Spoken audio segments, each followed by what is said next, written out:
Good Monday morning, everyone. I'm Poppy Harlow. And I'm John Berman. The breaking news this morning, I didn't do it. I did not collude. Also, I got a lot of emails and was new at this whole politics thing. That's the first official defense, 11 pages worth, from senior White House advisor Jared Kushner to the swirl of Russia questions surrounding the Trump campaign and the Trump White House.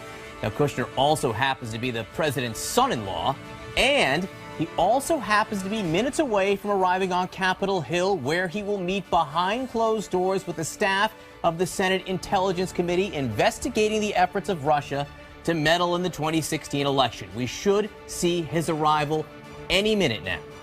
So Kushner addresses quite a bit in this 11-page statement this morning. He dismisses the meeting set up by Donald Trump Jr., the one to talk with a Russian lawyer who supposedly had dirt on Hillary Clinton. He says it was so meaningless, quote, I actually emailed an assistant from the meeting after I had been there for 10 minutes or so and wrote, can you please call me on my cell? Need an excuse to get out of the meeting. But notably, Kushner does not once in this 11 pages bring up Russia's hacking of the U.S. election. Not once.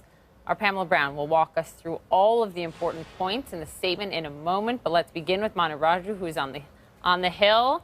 And this is Jared Kushner leaving his residence as he is getting ready to go to exactly where Manu Raju is. He has released this 11-page statement, all obviously on the record, that will be presented and read before he meets with Senate intelligence staffers today. As we watch him head over there, let's go to our Manu Raju on the Hill. Manu. Yeah, he should be here momentarily, meeting with the staff of the Senate Intelligence Committee. We are not expecting senators to be at this meeting, but this is something that actually will not actually be conducted under oath. This will be actually, just since it's just a staff level interview, they typically don't do those under oath. Still, he has to tell the full truth, and it is, of course, it is a crime to lie or mislead Congress anyway. So the bar is very high. And today, Jared Kushner, for the first time, laying out in detail 11 pages worth of his past meetings, just saying he had met both during the campaign season and during the transition with Russian officials. Expect that, of course, to be a central line of questioning from these staff members who have been going back and forth for weeks and months with Jared Kushner about these meetings. They've been started talking to him back in March about potentially coming in and talking to the committee. This is the first time he'll be meeting with the Senate Intelligence Committee. Now, tomorrow, he also will be coming to Capitol Hill, this with the House Intelligence Committee. Some members will be a part of that, as well as their aides, and we do expect that to be under oath as well. So a very big week for Jared Kushner. This is the most significant witness so far to come before the Senate Intelligence Committee and before the House Intelligence Committee as they look into Russia meddling in any of those campaign contacts that occurred with Trump officials and Russian associates during the elections.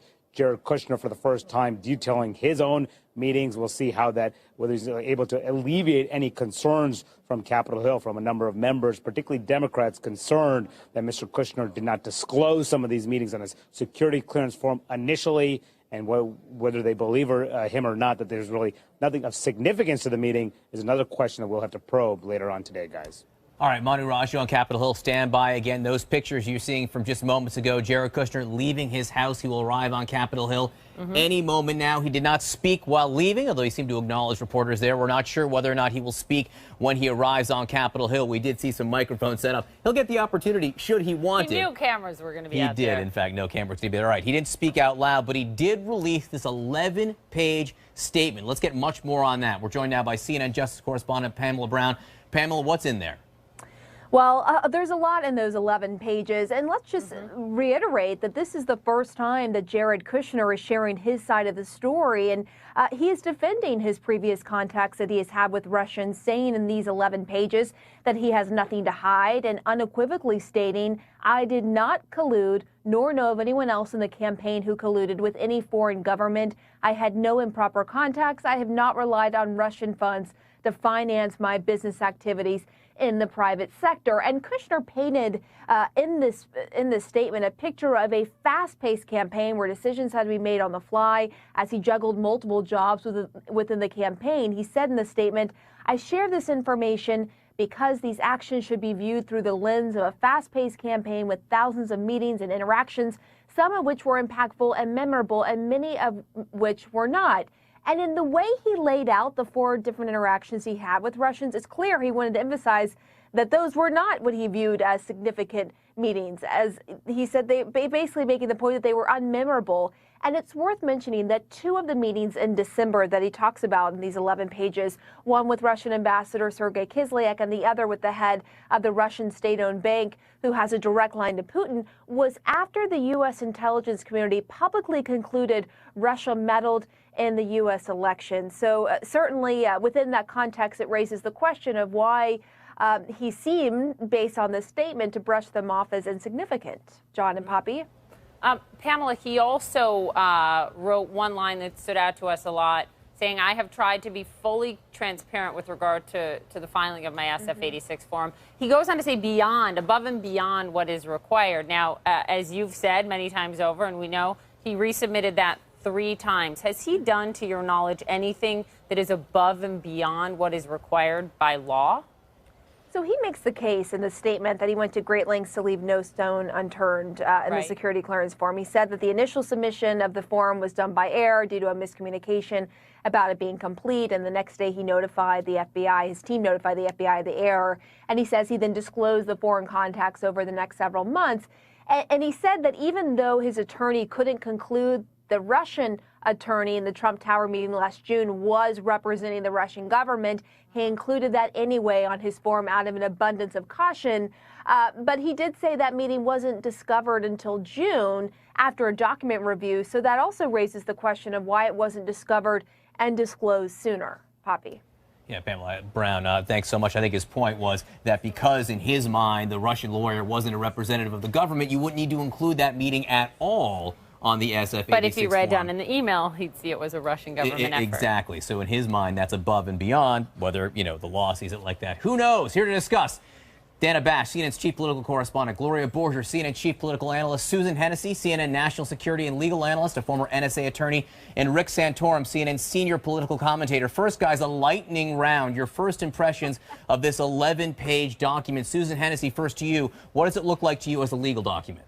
Well, so it's a really incredibly parsed statement. While it's certainly his first sort of defense of it, he actually doesn't deny a lot of it. He doesn't say, I never had those 2 phone calls with Kislyak. He says, I don't recall having those phone calls. So this is a very carefully prepared document. It's putting him in a position to preserve any level of plausible deniability, the possibility of errors, because, of course, whatever he says in front of Congress has to be the truth or it will be a crime. Right. Including, Susan, quickly, this statement, right? Anything he writes in this statement, if there are any things that are lies, that's perjury, no?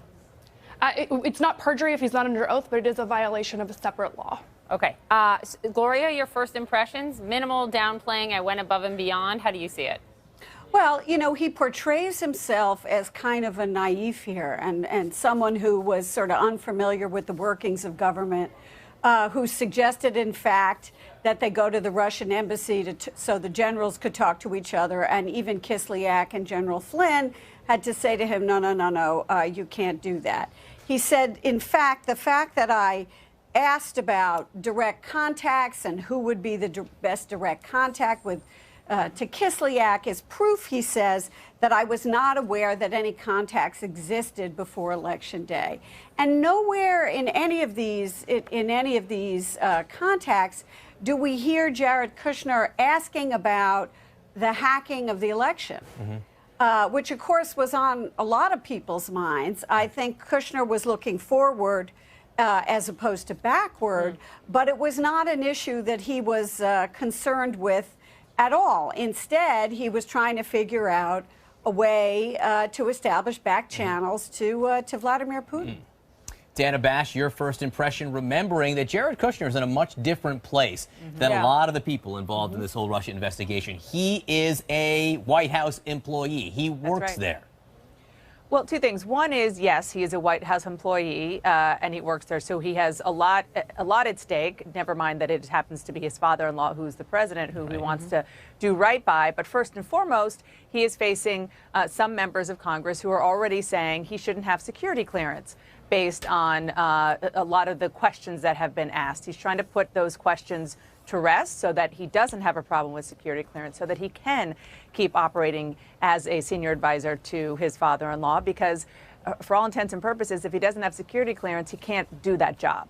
So that's one thing. And the other thing that just from a political and optics and sort of atmospherics side of this, the question that is on my mind is, this is so detailed and go so far to try to explain all of these things that we have seen over the past 6 months. Why now? Why not? So many months ago to do this, so that you didn't have the drip, drip, drip. You didn't have this overshadowing his father's, the first 6 months of his father-in-law's, administration. I will tell you that a source close to Kushner insists that it is because he wanted to do it in a proper way. He wanted to do it when he could actually go to an official body, meaning the United States Senate, the people who were investigating, and not deal with people like us. So, Senator Santorum, to you, if you are one of the staffers that is going to be in this meeting with Kushner, he's headed there right now, and you've read this 11-page statement this morning, does it satisfy you? What are your outstanding questions? I did read the 11-page statement this morning, and for those who saw Jared Kushner at the center of a collusion effort with the Russians, they're going to be sorely disappointed. I mean, this puts that issue, I think, squarely to bed. Jared Kushner was very detailed, laid out a very plausible explanation backed up by evidence. The idea, for example, that was said earlier that the only thing he did that he couldn't recall these two conversations that Reuters reported. He says more than that. He doesn't say he couldn't recall it. Then, in fact, they went through and checked every phone record, everything. They couldn't find anything, a communication. So it wasn't just he didn't recall it. They exhaustively looked at whether there was any type of communication, and they found none. So I think this is a very strong statement on his part. And my only question is Dana's question. Why did you wait till now if you had what I believe, such a persuasive statement to make? And look, let's just be clear. I mean, this is Jared Kushner's version of events and his attorney's version of events. I don't think anyone, Senator, expected him to come out and say, I was at the center of a mass collusion ring. That would have been highly unexpected today. But Susan Hennessy, to you, this gets to a point that Gloria was making, and also you pointed to before, the carefully parsed language, that last statement. The fact that I was asking about ways to start a dialogue after Election Day should, of course, be viewed as strong evidence that I was not aware of one that existed before Election Day. Now, your friend Benjamin Wittes, at the Lawfare blog, suggests that, maybe Jared Kushner is allowing for the possibility that a relationship existed, but asserting that he didn't know about it. Your thoughts? So one thing that's interesting is that this statement is sort of designed to exonerate Jared Kushner. It doesn't say much about the rest of the campaign. So that certainly is sort of notable that he's covering himself, but he isn't really talking much about the rest of the campaign. That's certainly significant. I mean, the other thing that's significant here is that, we've been told that Jared Kushner is going to solve Middle East peace. He's going to run the U.S. government's China policy. He's actually going to restructure the entire U.S. federal government when it comes to the ability to fill out forms, keep track of meetings, exercise good judgment in whether or not he should be meeting with these types of officials during the transition period. It's all of a sudden sort of, aw shucks, I'm brand new to politics. That really is the sort of the message that comes through loud and clear in this statement, that basically him saying, look, I didn't know what I was doing, and so anything that was untoward, it was just an innocent mistake. Well, and to Dana, as all of our mothers and fathers taught us, there is no I in we, but there are a lot of I's in this statement. I mean, do you read more into John's point there, that this is a statement about me alone? I mean, even when he's describing the Don Jr. Meeting that was set up with the Russian lawyer, he said nothing about, well, he could have made, he was a rookie at this too, we didn't know, right, blah, blah, blah. None. I think you're right.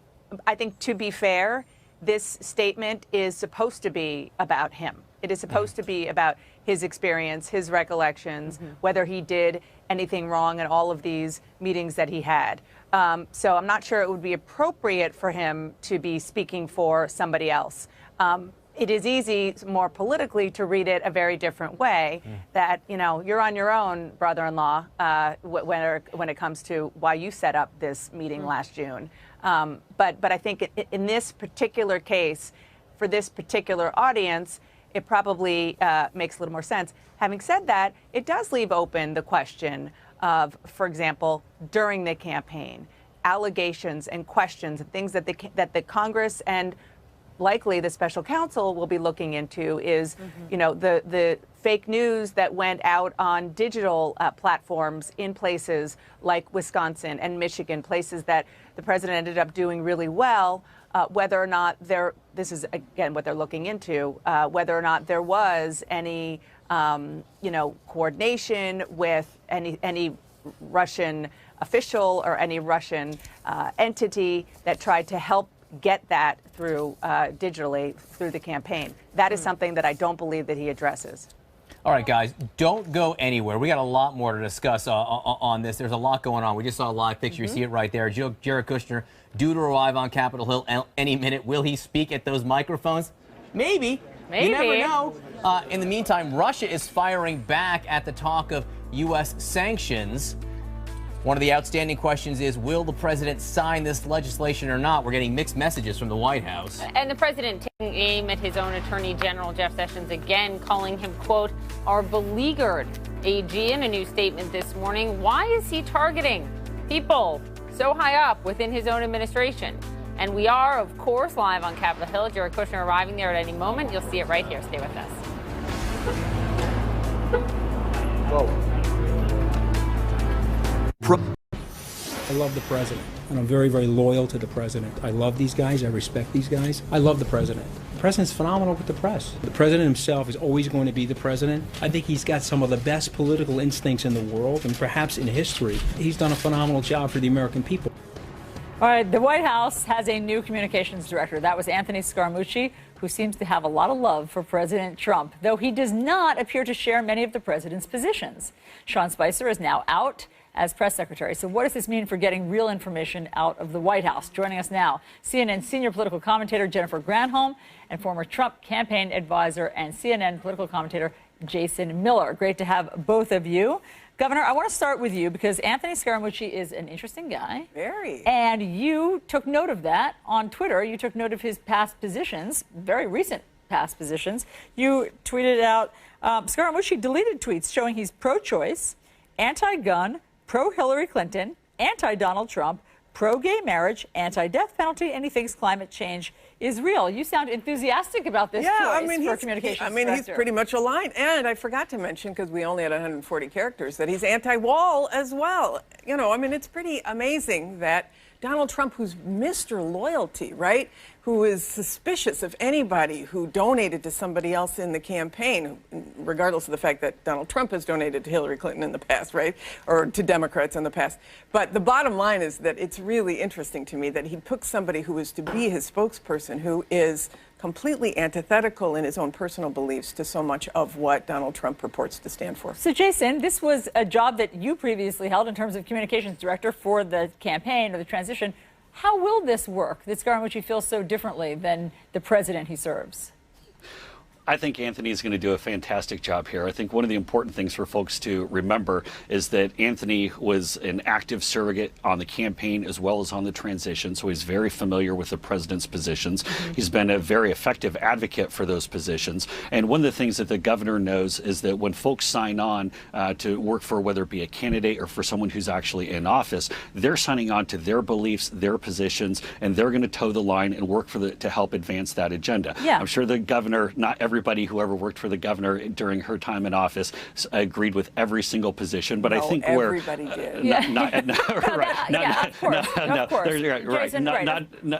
everybody. But here's the important thing: is that Anthony has a proven record of advocating the president's positions, and he really truly gets this spirit of making America great again. This broader agenda that the president is trying to move. Yeah, but hold on, on the Jason. legislative side. I understand, but to be so fundamentally at odds with your own positions versus the president that you serve. I mean, would you take that job? Would you take a job with someone with whom your positions were antithetical?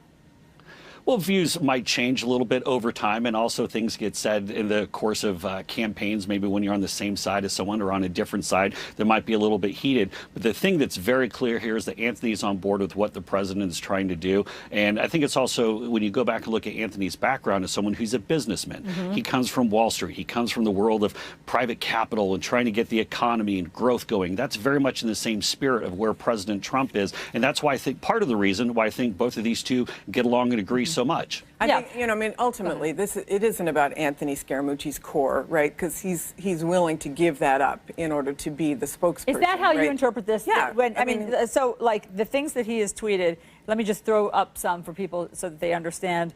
He had all of these tweets that represent what you say, that he's pro-choice, he's pro-gun control. He said things about Hillary Clinton. If Hillary keeps this up, she might be in play for 2016. He said this in 2012. I hope she runs. She is incredibly competent. He said about gun control, I have always been for strong gun control laws. So this is quite, I mean, if it were one evolution, that would be interesting. But he's evolved. If it's true that he would have evolved, now adopts the president's position, that is that's head spinning. I'm sure. Governor. But no, I'm just saying. But my point is, Jason, is really to sort of agree with you and to say he's a hired gun now, really, for the president. It's no different than if you're a lawyer and you have to argue your client's case. And then the more interesting point to me was the president hasn't seemed to want to have people who had evolved like that. He wants somebody, usually in the past, who was loyal to the court. But here's, I think, what's more important is, can Scaramucci get the president to get on message? I was checking out the number of tweets that the president did just in this month of July on his own defense, the obsession that he has about the Russia stuff and about feeling attacked and about fake news. And he did about, actually he did another one this morning. So 47 in the month of July tweets related to his worry about China, about Russia, fake news, all of that, to feeling attacked, his defense. He only did so that was 47. 14 tweets about jobs, and this is supposed to be the month where he goes to Make It in America. Okay. So all right, Allison, I got to jump in. All right, ahead, you got to let me jump. Okay, so this is why the Democratic Party is so rudderless right now. Governor, there is not one person in the United States that woke up this morning who gave a rat's you-know-what about Anthony Scaramucci's or anybody else's tweets from days or months or years ago. I'm talking about Donald Trump. Nobody, okay, well, before you're talking about, then you want to pivot into this. What people care about is advancing the agenda and trying to repeal and replace Obamacare. Yes, and so they care about getting will the some new substantive tax communications reform director done. be able They to want do to get. that? And absolutely, because Anthony Scaramucci believes in the president's mission and what he's trying to do to move this country forward. That's what people care about. People aren't focused on these, tweets and these other. But again, this is even today. You take a look at what I mean. I'm going to throw you a bone here, Governor, and talk about the one attempt at a positive message that the Democrats are trying to put out today. It's not even a positive message. They're trying to go on the attack and trying to attack people left and right. Man. That is what the president should be talking about. Is jobs. His tweet this morning is talking about the investigation. You know who actually has a plan? He's not talking President about Trump. jobs. Actually, President Trump, you look at the job growth record since he's come in, it's doing fantastic. You look at the stock market. You look at investor confidence. You look at consumer confidence. Governor, our economy is finally starting to move in the right direction. He passed? Not he one. He has already started to reduce regulations. He went to Michigan. Your home state. And he's started to make some fantastic progress to reduce burdensome regulations that were hurting the auto industry. He went and signed that right there. And that's why Ford decided to move their jobs to Mexico, right? And they have a lot more that they're keeping here and growing here. And we're excited about the job growth that we're seeing in the United States. You guys are just getting started. And the president was able to help keep 1,100 jobs right there in Indianapolis. And now you guys are getting started. Governor Jason Miller, thank you very much. It'll be fascinating to see how Anthony Scaramucci handles all of this. Chris. All right, another story for you. Police are piecing together a deadly human trafficking operation. We needed to hire someone, but it was really tough finding people that had the right experience. I was spending half my... Jared Kushner has put out an 11-page statement saying that he did not collude with any foreign government. He insists that he had no additional meetings with Russians other than the 4 contacts that had been reported. I want to hear his side of the story. We support where the legislation is now. We'll continue to put those tough sanctions in place on Russia. He's going to make that decision shortly. This is a bill that will go to the president's desk, and he should sign it into law. The mainstream media position is that they interfered in the election. In his mind, what do you guys suggest? Are you going to delegitimize his victory? The issue of pardons is not on the table. There's nothing to pardon from. If he pardoned himself or someone close to him under investigation, it would be one of the greatest breaking of rule of law. This is New Day with Chris Floman. Allison and Robert. Good morning. Welcome to your new day. It's Monday, July 24th, 8 o'clock in the East, and we do begin with breaking news. White House advisor Jared Kushner telling his side of the story just hours before he answers questions from the Senate Intel Committee behind closed doors. The president's son-in-law releasing an 11-page public statement saying in no uncertain terms he did not collude with any foreign government. So Jared Kushner outlines his foreign contacts during the campaign and after President Trump won, and he offers his recollection of the controversial meeting with Donald Trump Jr. and that Russian lawyer. All of this comes as the president weighs whether he will sign a new Russia sanctions bill where Congress actually limits the president's ability to weaken those sanctions. So let's begin our coverage with CNN Justice correspondent Pamela Brown, live in Washington. She has read through Jared's statement. So Pamela, give us the headlines. Well, this is the first time, Chris and Allison, that President Trump's senior advisor and son-in-law Jared Kushner is sharing his side of the story publicly about his Russian contacts. And he says, point blank in this 11-page statement, I did not collude nor know of anyone else in the campaign who colluded with any foreign government. I had no improper contacts. I have not relied on Russian funds to finance my business activities in the private sector. And Kushner insists that he had no additional meetings with Russians other than the 4 contacts that have already been reported in the media, though he did provide fresh details about those meetings. He says besides a quick meet and greet with then Russian Ambassador Sergei Kislyak last April at the Mayflower Hotel, the only other Russian contact during the campaign was the now infamous meeting at Trump Tower with his brother-in-law, Don Jr. Kushner claiming he did not read down that email chain whereby Don Jr. is told he would be receiving incriminating information from a Russian attorney about Hillary Clinton. He claimed that he would get hundreds of emails a day and he just couldn't read through each one of them. And he also tried to emphasize in the statement how he viewed the meeting as meaningless, saying in the statement, quote, reviewing emails confirmed my memory that the meeting was a waste of our time and that in looking for a polite way to leave and get back to my work, I actually emailed my assistant from the meeting after I had been there for 10 minutes or so and wrote, can you please call me on my cell? Need excuse to get out of meeting. He says he could only recall a discussion about adoption during that meeting, and there was no follow-up and no documents being offered. Now, during the transition, he says he again met with Ambassador Kislyak, who wanted to address U.S. policy in Syria and requested a secure line to conduct that conversation with people in Moscow. Kushner says he asked in response if it was possible to use communication channels at the Russian embassy, which he says didn't happen. And after that, at Kislyak's request, he met with Sergei Gorkov, the head of the Russian state-owned bank VEB, who has a direct connection to Russian President Vladimir Putin.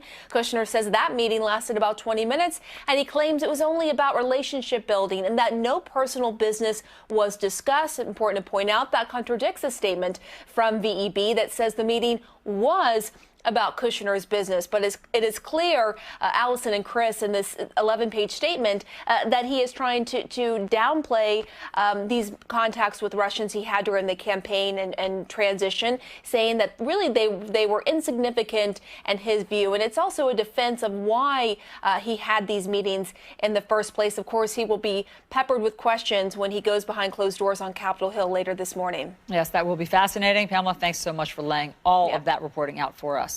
So the House and Senate reaching a deal on a new Russia sanctions bill, but it is not clear whether President Trump will sign it, given that it aims to limit his ability to ever weaken those sanctions. CNN's Joe Johns is live at the White House with more. What have you learned about their take on it there, Joe?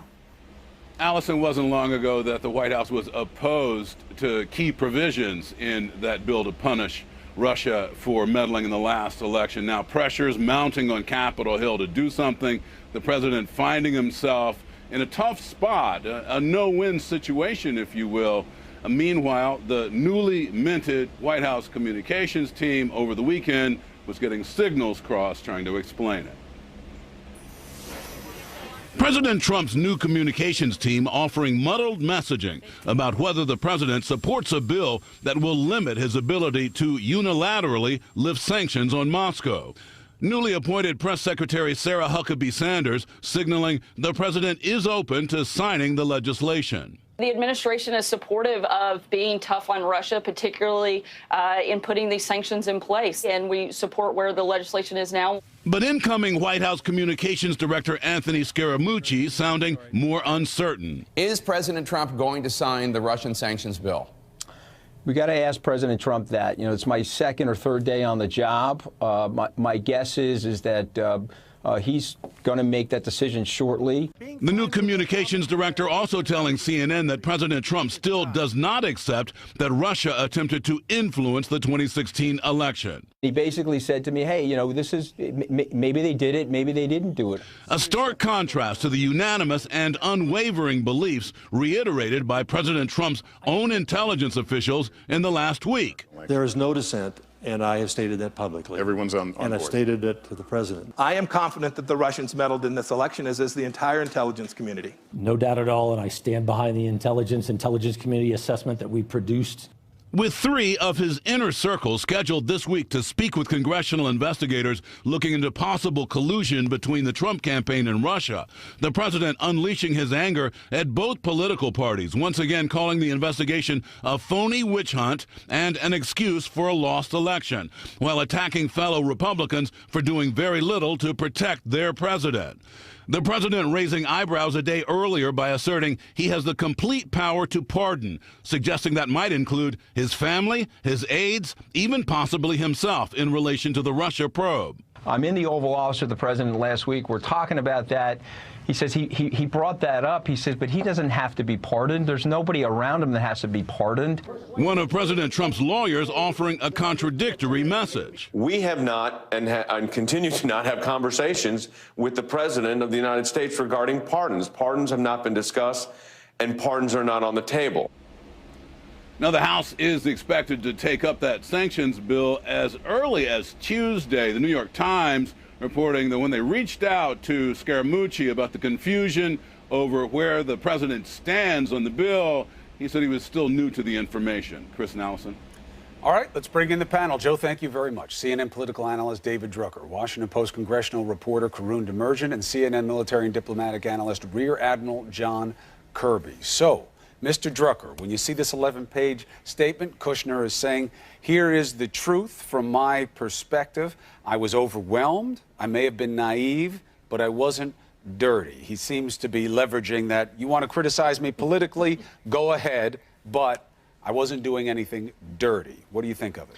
Well, I think that he's finally put some meat on the bones, and I think so much of the problems that they have had in terms of this Russia issue and all of the drip, drip, drip that we've seen in news reports over the past 6-7 months is that they haven't disclosed so many of their contacts and so many of their meetings, particularly with Russian individuals and Russian officials, such that it made it appear as though they were trying to hide things. I mean, General Flynn, the national security advisor, was fired because he wasn't truthful with his boss. He left the vice president hung out to dry.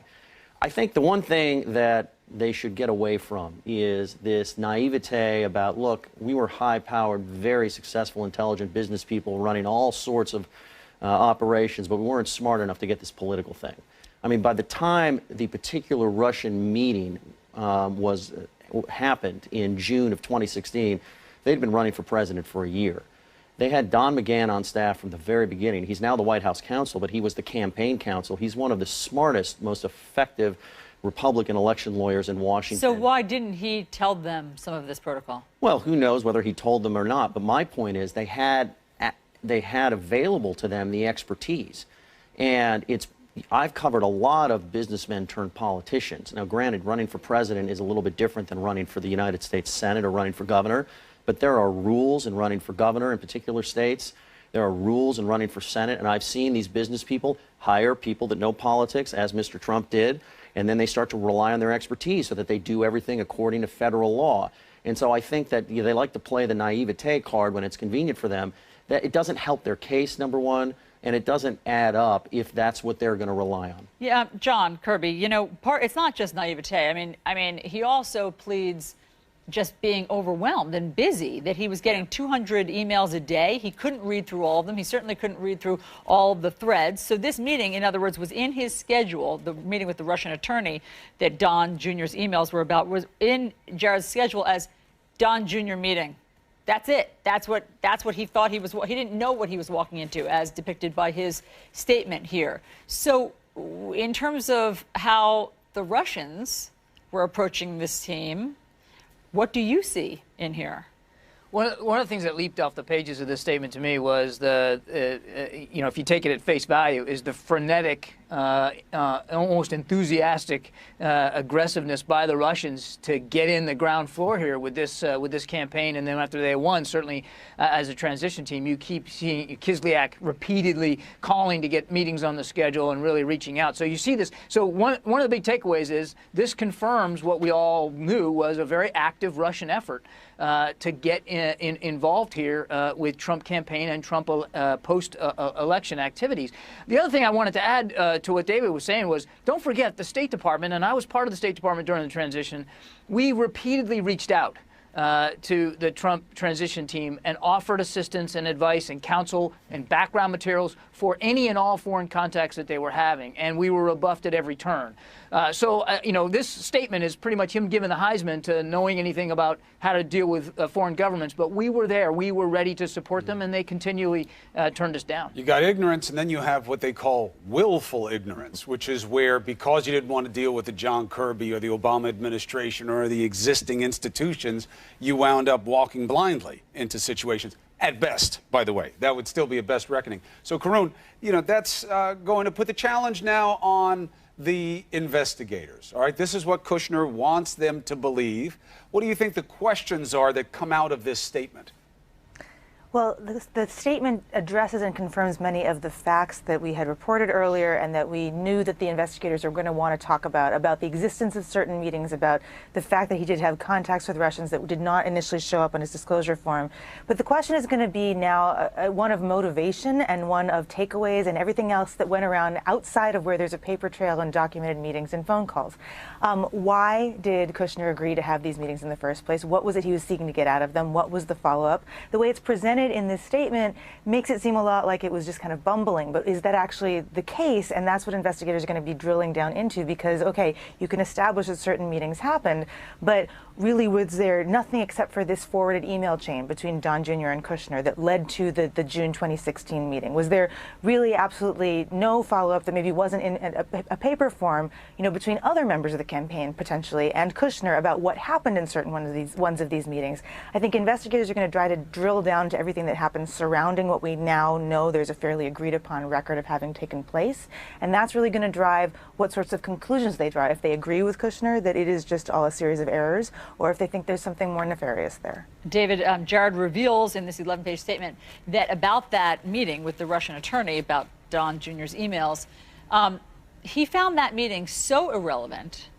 so superfluous to anything that was happening in their daily lives, that he staged basically a diversion with his assistant and said, please texted her, get me out of here, I'm paraphrasing, call me, I want to get out of this meeting. So he arrived late and left early from this meeting with what he claims was about adoption. There's no sense, of course, that the Russians might have been playing them. No sense of what the Russians wanted. They thought it was adoption, which, of course, now we believe is synonymous with sanctions relief. Right. Well, look, they've talked about this meeting being about adoption, but at least for the organizer of the meeting, Don Jr., he knew there was more to it than that. And I think that... Or should have known. Well, the heading of the email suggested that there was more to it. Because he says, I didn't know. I didn't really know. Right, Kushner didn't know, but... Right, so does Don Jr., though. That is his ostensible defense, which is, I just went in there, it was a friend, I had a meeting, you know what I mean? He should have known. Right, but he was promised dirt on Hillary Clinton. Right, yeah. He should have known. Look, I think that it's all very plausible that you're running a presidential campaign. You're running from meeting to meeting.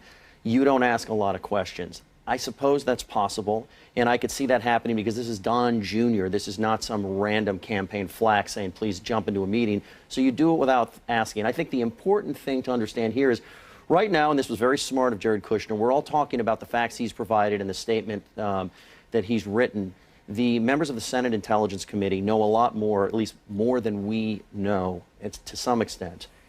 Same with maybe possibly members of the Senate Judiciary Committee. So they're going to ask very pointed questions, probably based on facts we don't know. And I think that that could have a large effect as to whether this statement generally is the last word on this or not. Well, and it's going to be in private, so we'll have to see what comes out about it. He made this public, which was a smart move. John Kirby, let me ask you about something else. The sanctions bill that the Senate seems to hold in pretty bipartisan fashion, right? You had 98-2 on your vote. The president, now we know again from Anthony Scaramucci, we don't have to speculate about it. The president hears Russian interference. In his mind, it says illegitimacy. That's the way he takes it. That's why he won't accept the intel on it. He doesn't like it. That's why he calls us all a witch hunt and a hoax, even though it seemed pretty clear from the email chain that his son put out that the Russians wanted to have some meetings and see what they could get done. So all of that leads us to this sanctions bill. As Allison was saying earlier, sanctions is what the Russians are worried about. If he goes along with this sanctions bill, which his party wants him to do, they may override his veto in this first piece of major legislation that reaches his desk. If he doesn't sign it, what does it box him into if he signs it? If he signs it, it's basically a tacit admission that he agrees the Russian government meddled in the election, because the sanctions are designed to punish them for exactly that offense. So, look, I think it's silly and small that he won't admit that the Russians meddled in the election when everybody else in the universe seems to understand this. And I agree with you, Chris. I think it's really just about ego. What I'm more concerned about is his actions going forward. A, in terms of holding them to account and hopefully signing this bill. And B, don't forget, what actions is the government taking to protect our 2018 elections and then the 2020 ones after that? Those are really the more important issues. But I agree. If he signs this thing without a fight, that's a tacit admission that he agrees. Puts his supporters in a box also, because, even this morning, supporters are saying, well, you don't know that for sure. Well, Scaramucci talked to him, and that's what he said. But I'll tell you what, if I'm one of his supporters, I take that rationale, I still think this is about my legitimacy as president, so I'm not going along with it until I see absolute proof. I'll take that over the alternative.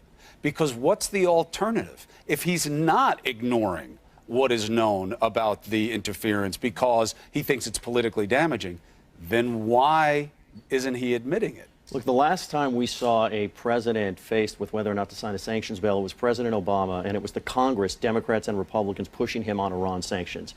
So this isn't exactly unprecedented, but this is very early in Donald Trump's presidency.